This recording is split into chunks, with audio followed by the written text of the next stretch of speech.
ចិត្តម្ដងព្រោះតែរឿងស្នេហាទើបដឹងថាស្នេហ៍ល្វីងជូរចត់ពេលដែលខ្មត់គឺវៃត្រូវចត់គ្មានរសជាតិសងឡើយធ្លាប់ជួបបានម្ដងមិនចង់ស្គាល់ទៀតទេព្រោះស្នេហ៍ធ្លាប់ធ្វើឲ្យព្រួយទោះជាយំក៏គ្មាននរណាជួយគ្មានគេអាណិត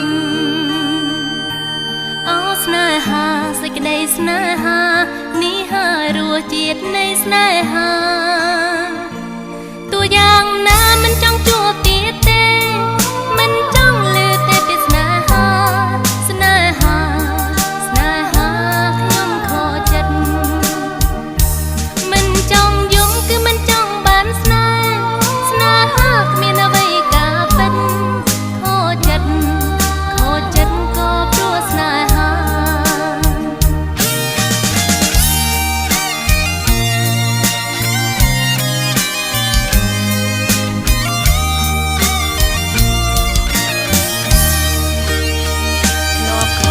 ម្ដងព្រោះតែរឿងស្នេហា